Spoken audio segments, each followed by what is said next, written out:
Good morning and welcome to East Peoria. This is The Encounter.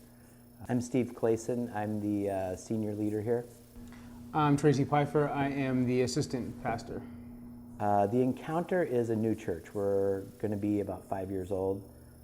It was originally a church that had been here long term, the East Peoria Free Methodist Church. And we felt as though we needed to make a shift. We had lost vision and people and budget, and we thought that God had challenged us to re-engage the Great Commission. When you looked at our church over the previous decade, it had gone down in people, gone down in budget, gone down in vision, and I think the greatest concern for us was that conversion had flatlined at 0 or 1, and that honestly is just unacceptable. So as a group of leaders, we chose to close. We thought we were wasting kingdom resources. Of course, the people in the church thought we should stay open. And so we said, if we stay open, then we need to refocus. We need to have a greater idea of who we are, what we're going to do, and what God's call on us in this community is. And so we said we have to start acting like a church plant, because a church plant is desperate. A church plant desperately needs conversions. A church plant desperately needs new people.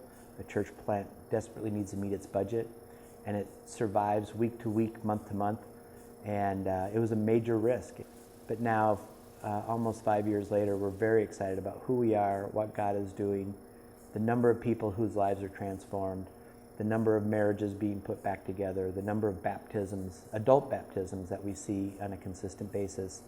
God has been incredibly gracious and allowed us to grab a hold of that vision. You know, we're big believers that the church needs to grow through conversion and transform lives. Otherwise, we're just sheep shuffling. We have a clothes closet that our news media has come in and interviewed us on. We have served meals for folks once a month that we always say that the month outlives the budget. We're aware of that. So on the last Saturday of the month, we were trying to provide meals for those on the outside. We've seriously considered like a grocery pantry to help folks out. We just believe that people need help in the basics of life: food, clothing, shelter. And if we can do that, then they're going to listen to what we have to say about Jesus. Often the church wants to talk about Jesus before they meet the physical needs of people. And so we've tried to kind of flip that over and make sure that the priority and the order with which that we present who Jesus is correct. We create a thing called First Things First, where every first Sunday of the month, we send out a group of people, usually anywhere from 10 to 30, who go out and do projects. They leave 20 minutes into the service and they just take off, and we pray over them and send them out as local missionaries.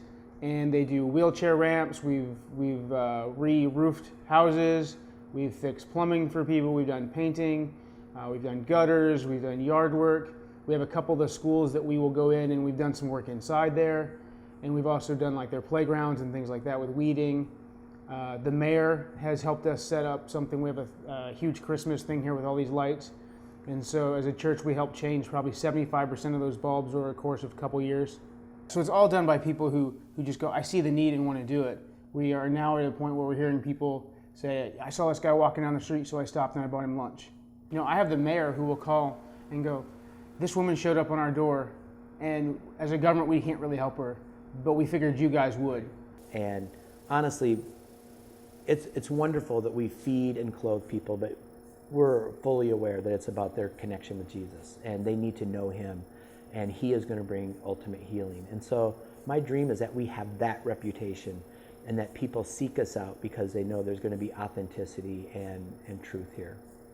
We love the contagious part of Christianity, and we want to be first responders in the spiritual realm, in the physical realm of East Peoria. We're right at the cusp of multiplication, and that's the exciting part. You can kind of sit back and people walk in because they heard a story, or someone visits someone who had experienced this experience, and that's multiplication of the kingdom and not addition. And we're right at the brink of that, and we're very excited as stories multiply and people talk about who Jesus is in their life personally.